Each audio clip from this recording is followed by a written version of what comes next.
Hello everyone and welcome to the Axos YouTube channel and the PM Historian, where I take projects from history and apply project management methodologies from modern times and see how they could have improved their efforts. Now, we're really into big projects and programs, things like the World Cup or Eurovision or the Olympics, but programs, which are temporary structures designed to lead interrelated projects towards a certain benefit, are not a modern phenomenon. And one of the biggest events or programs of the 19th century is having its 170th anniversary this year. We're talking about the Great Exhibition of 1851, the first of what would become known as the World's Fairs or Expos. Very famous. They're very famous things. Now, these are international exhibitions of culture and industry which usually last a few months, and some major tourist attractions are leftovers of the World's Fair. The Eiffel Tower, for instance, is left over from the World's Fair in Paris in 1889, and Seattle's Space Needle was left over from the 1962 Century 21 Exposition, and the Brussels Atomium from 1958. The idea behind the Great Exhibition was to celebrate new designs, new technology, and new inventions. This was the time of the Industrial Revolution, and while the official title was the Great Exhibition of the Works of Industry of All Nations, it was basically about Britain wanting to showcase itself as a global industrial leader.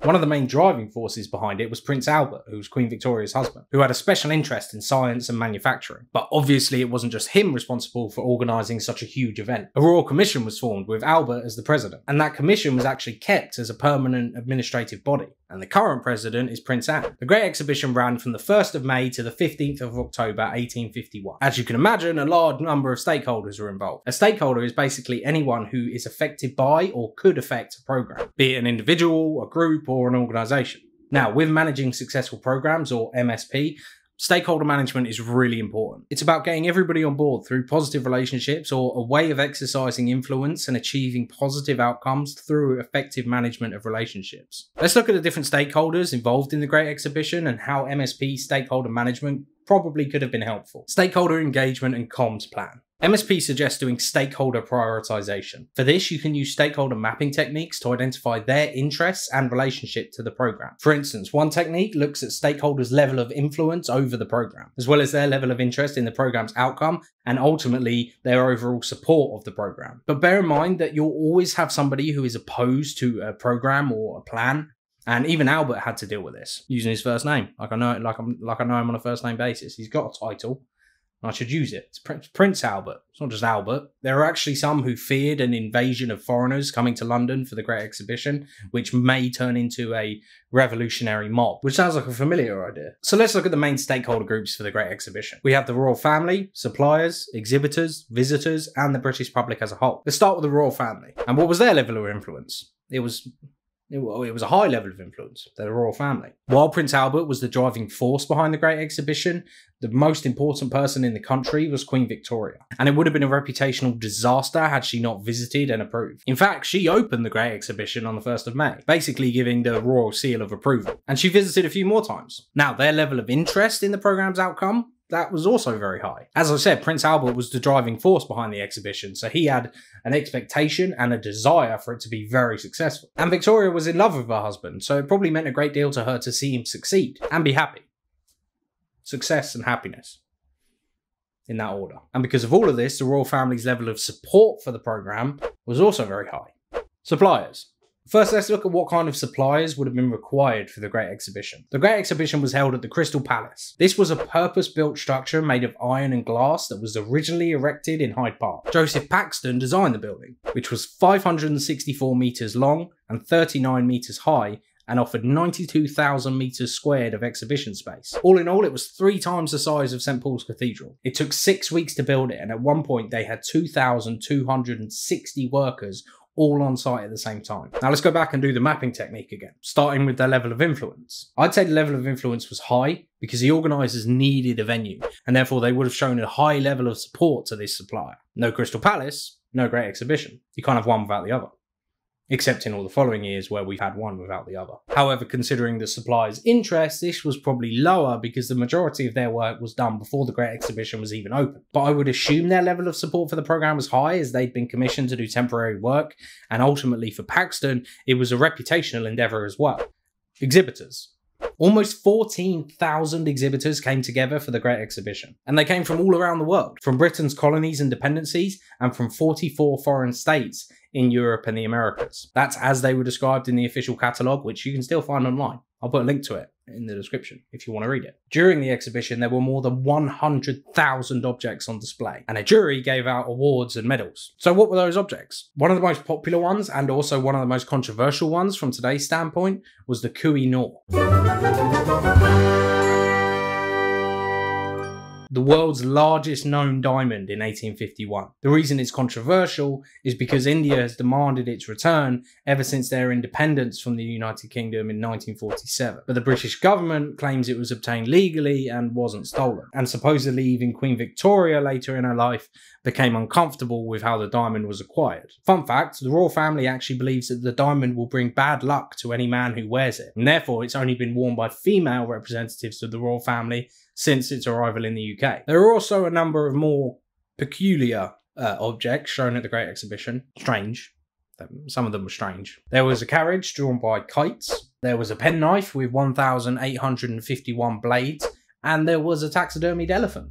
Dead elephant. So again, let's go back to our mapping exercise and do it for the exhibitors. Now, there was definitely a high level of influence on the exhibitors' part, because no exhibitors would have meant no exhibition. I'd also say they had a high level of interest in the program's outcome. While they weren't able to sell any of their artifacts, a lot of the exhibitors were probably hoping for future business based on the fact that they'd been able to showcase their talents and goods. And because of that opportunity, their support for the Great Exhibition was probably really high as well. If they hadn't supported it, they probably wouldn't have participated. Visitors.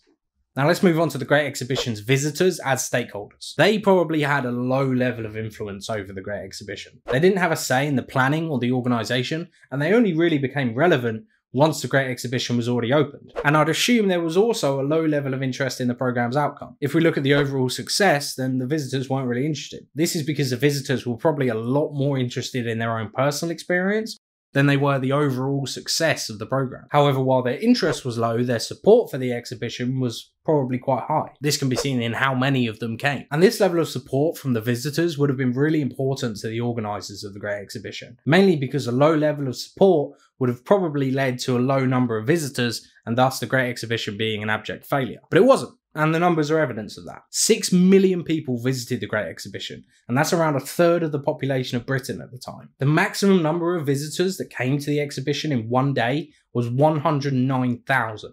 Part of this was because you could book day trips to visit the exhibition, which was a novelty at the time, and eventually led to the success of Thomas Cook, who took the opportunity to ferry visitors in via the railway. But uncommonly, there was also an attempt to encourage working class visitors. So-called shilling days allowed them to visit the Great Exhibition for 1 shilling instead of 5. Fun fact, a bonus fun fact for today, the Great Exhibition was the first to use public pay toilets, which were used by 820,000 visitors. They had to pay 1 penny to visit the toilet, and thus spending a penny became a euphemism in Britain for using the bathroom.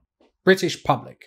Of course, with a programme as big as the Great Exhibition, the British public is always going to be a stakeholder. And the public actually funded the event, as there was a view that the government shouldn't finance it, and rather it should be financed by voluntary subscriptions. This was partly due to opposition to private capitalists funding such a grand national event and likely profiting from it. Therefore, the Royal Commission established more than 300 local committees, which led to more than half of the funding from the event coming from outside London. And Prince Albert was also very keen on getting the support from the British public for the Great Exhibition. So did the public have a high level of influence over the programme? I don't really think so, as it wasn't the public who decided how to open and plan and run the Great Exhibition. Now, did they have an interest in the programme's outcome? I would say yes. They wanted to have a successful exhibition. But speaking about the public as a stakeholder, the most important element that we needed to manage was their support. And this was evidently high, because without their contributions, the Great Exhibition never would have happened. In the end, the British public also very much benefited from the Great Exhibition. The event made a surplus of £186,000, which is around £18 million in today's money. And this was used to build what was nicknamed Albertopolis. Today it's known as Exhibition Road in Kensington. The Victoria and Albert Museum, the Science Museum and the National History Museum all built within one area and paid for with the proceeds of the Great Exhibition. The Crystal Palace itself was dismantled and then moved to South London, which is now known as Crystal Palace. Not all of South London. The area where the Crystal Palace is now known as Crystal Palace. Just that specific part of South London. The rest of South London is just called... well, it's called the rest of South London. And it stood there until it was sadly destroyed by fire in November 1936. So unlike with the other world exhibitions that I talked about earlier, we sadly don't have a monument left over. So that's everything you need to know about the Great Exhibition and program management, specifically more stakeholder management within the wider managing successful programs methodology. If you like this video and you want to see more on the Axos YouTube channel, just hit subscribe and you'll see more. I'll see you next time. Just wait for that drain to stop.